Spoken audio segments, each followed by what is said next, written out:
Doctor बीना चतुर्वेदी की आवाज़ में उनके कहानी संग्रह यादों का महल से सुनिए कहानी अप्रतिम विवाह। इस कहानी में शराबी पिता के विरोध के बावजूद माँ ने शुभ्रा की पढ़ाई बंद नहीं करवाई थी। बचपन से पढ़ाई में होशियार शुभ्रा ने आईएएस का एग्ज़ाम पास कर लिया। आईएएस बन जाने के बाद आईपीएस सिद्धांत के साथ मंदिर में जाकर शादी कर ली। अगले दिन समाचार पत्रों में इस अप्रतिम विवाह की प्रशंसा जोर शोर से की गई थी। सुनिए कहानी अप्रतिम विवाह। शुभ्रा अपने यादों की पोटली खोलते हुए सिद्धांत से कह रही थी कि जिस दिन से मैंने होश संभाला था, अपनी माँ को अथक परिश्रम करते हुए देखा था। मेरी पढ़ाई के लिए वह पिताजी के समक्ष विनती करती रहती थी। भाई मुझसे 4 वर्ष बड़ा था। उसकी पढ़ाई यथावत चल रही थी, मगर जब मैंने कक्षा 5 उत्तीर्ण की थी, तब पिताजी ने कड़े शब्दों में माँ को हिदायत दी थी कि शुभ्रा की पढ़ाई अब बंद करनी होगी। घर का काम काज सिखाओ, 2-4 साल में हम इसकी शादी कर देंगे। यह सुनकर माँ बेटी के तो मानो होश ही उड़ गए थे। मैं माँ के पैरों से लिपट कर यह कहते हुए कि माँ मुझे पढ़ना है, खूब रोई थी। पिताजी एक प्राइवेट कंपनी में नौकरी करते थे। तनख्वाह कुछ खास नहीं मिलती थी, ऊपर से उन्हें पीने की लत भी थी, जिस कारण से घर का माहौल खराब रहता था। वह तो माँ ही थी जो हमेशा इसी जोड़ तोड़ में लगी रहती थी कि किसी तरह से घर के लोगों की दोनों समय के भोजन पानी की व्यवस्था सुचारू रूप से चलती रहे। 5वीं कक्षा के बाद भी जब माँ ने मेरी पढ़ाई बंद नहीं की थी, तब पिताजी ने माँ से बहुत झगड़ा किया था। उस दिन शुभ्रा ने पहली बार माँ को ऊंची आवाज़ में पापा से बात करते हुए सुना था। वह कह रही थी, चाहे जो हो जाए, मैं बिटिया की पढ़ाई बंद नहीं करूँगी। माँ को इस तरह से बोलते हुए देखकर पापा ने माँ को धक्का देकर गर्जना करते हुए कहा था, मैं इसकी पढ़ाई के लिए एक भी पैसा नहीं दूंगा। मैं भी देखता हूँ कि तू इसे कैसे पढ़ाएगी। यूँ तो पिताजी आए दिन माँ के साथ मारपीट करते रहते थे, मगर उस दिन पापा ने गुस्से में आकर आंगन में रखा तुलसी का गमला ही उठाकर माँ के सिर पर दे मारा था। खून से लथपथ माँ को इसी हालत में छोड़कर पिताजी घर से चले गए थे। शुभ्रा रोते हुए पड़ोसन चाची को बुलाकर लाई थी। उन्होंने माँ का खून साफ करके सिर पर पट्टी बांधी थी। सब कुछ सहन करते हुए भी माँ ने शुभ्रा की पढ़ाई बंद नहीं करवाई थी। माँ अपनी शादी में एक सिलाई मशीन लाई थी। वह घर के सभी लोगों के कपड़े उसी से सिलती रहती थी। अब उन्होंने पैसे लेकर पड़ोस के बच्चों के कपड़े सिलने शुरू कर दिए थे। उन्हीं पैसों से वह मेरी फीस व अन्य व्यवस्थाएं करती रहती थी। भाई शलभ अब कॉलेज में आ गया था। वह अपनी पढ़ाई के साथ ट्यूशन करने लगा था। शुभ्रा स्वयं भी शाम के समय छोटे बच्चों को पढ़ाने लगी थी। इस तरह से माँ के खर्चे में मदद मिलने लगी थी। पिताजी अब पूरी तरह से लापरवाह हो गए थे। उनकी शराब की लत ने उन्हें पूरी तरह से बर्बाद कर दिया था। धीरे धीरे मम्मी के पास थोड़े रुपए जमा हो गए थे, जिनसे हमने एक छोटी सी दुकान किराए पर लेकर उसमें बुटीक चलाना शुरू कर दिया था। इतने सालों से सिलाई करते रहने से मम्मी का काम बहुत अच्छा चलने लगा था।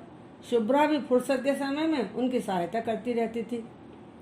MBA करने के बाद शलभ की नौकरी एक प्रतिष्ठित कंपनी में अच्छे वेतन के साथ लग गई थी। अब घर की आर्थिक स्थिति सुदृढ़ हो गई थी। BA पास कर लेने के बाद शुभ्रा कंपटीशन एग्जाम की तैयारी कर रही थी। शलभ की शादी के लिए रिश्ते आने शुरू हो गए थे, मगर हम सब ने तय कर लिया था कि जब तक हमारे घर का माहौल ठीक नहीं होगा, तब तक दूसरे घर की अनजान लड़की को कलहपूर्ण माहौल में लाकर उसकी जिंदगी को बर्बाद नहीं करेंगे। शराब के नशे में धुत रहने के कारण एक दिन पिताजी सड़क पर गिर गए थे। उनके काफ़ी चोट आई थी, अतः उन्हें अस्पताल में भर्ती करना पड़ा था। माँ बेचारी अस्पताल और घर की परेशानियों से जूझते हुए बहुत थक चुकी थी। रिश्तेदारों का कहना था कि शलभ की शादी कर देनी चाहिए। घर में बहू के आ जाने से माँ को राहत मिलेगी। अस्तु आनंद फानंद में शलभ की शादी कर दी गई। शलभ की पत्नी जया बहुत ही सौम्य स्वभाव वाली एवं व्यवहार कुशल लड़की थी। उसने घर की जिम्मेदारियों को भली भांति संभाल लिया था। डॉक्टरों का कहना था कि अब पिताजी के स्वास्थ्य में सुधार होने की कतई गुंजाइश नहीं थी।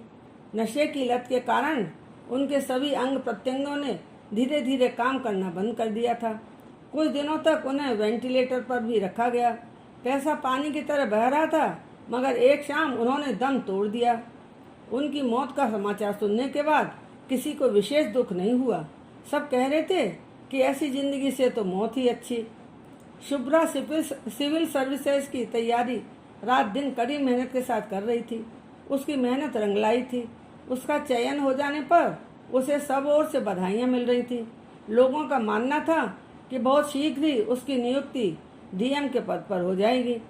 सबकी बधाइयां और शुभकामनाएं पाकर शुभ्रा का दिल प्रफुल्लित हो रहा था। वह सोच रही थी कि मेरी सफलता का संपूर्ण श्रेय माँ को जाता है।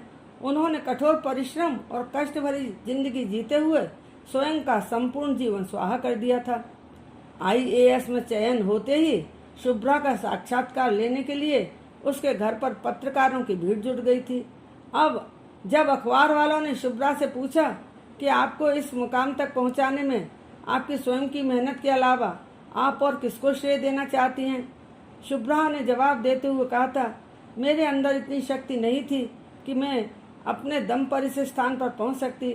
मुझे इस स्थान तक पहुंचाने का श्रेय मेरी माँ को है। यदि वह मुझे पढ़ाने का दृढ़ निश्चय नहीं करती, तब आज मेरी भी स्थिति वैसी ही होती जैसी कि एक गरीब परिवार में जन्म लेने वाली लड़की की होती है। मैं भी किसी घर की चार दीवारी में बंद रहकर अनचाही जिंदगी जी रही होती। मेरी माँ की तपस्या के फलस्वरूप ही मुझे ये कामयाबी मिली है। मैं देवी के रूप में उनकी पूजा करती हूँ और जीवन पर्यंत करती रहूंगी। शुभ्रा के साथ आईपीएस में चयनित हुए सिद्धांत ने भी शुभ्रा की बहुत सहायता की थी। ये दोनों पढ़ाई से संबंधित सभी कठिनाइयों को प्रायः साथ साथ में बैठकर ही हल करते थे। इन दोनों को एक दूसरे के साथ रहने की आदत हो गई थी। ट्रेनिंग के दौरान दोनों का साथ छूट गया था। इसके बावजूद समय मिलते ही दोनों मोबाइल के माध्यम से बातचीत करते रहते थे। ट्रेनिंग पूरी हो जाने के पश्चात दोनों को नौकरी मिल गई थी। शुभ्रा की मां का स्वास्थ्य ठीक नहीं रहता था।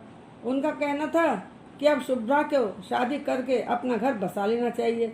शुभ्रा और सिद्धांत भी ऐसा ही चाहते थे, मगर परिस्थितियां इनका साथ नहीं दे रही थी। इन्हें छुट्टियां नहीं मिल पा रही थी। एक दिन शुभ्रा और सिद्धांत ने रविवार की छुट्टी के दिन मंदिर में जाकर शादी कर ली थी। शादी में शुभ्रा के घर से उसकी माँ, भाई और भाभी तथा सिद्धांत के घर से उसके माता पिता और छोटी बहन सम्मिलित हुए थे। अगले दिन अखबारों में शुभ्रा और सिद्धांत के पढ़ने सूत्र में बंधने की खबर मोटे मोटे अक्षरों में छपी थी। अखबारों के पन्ने अप्रतिम विवाह की प्रशंसा में भरे पड़े थे। टेलीविजन पर इस अप्रतिम विवाह की चर्चा अनवरत हो रही थी।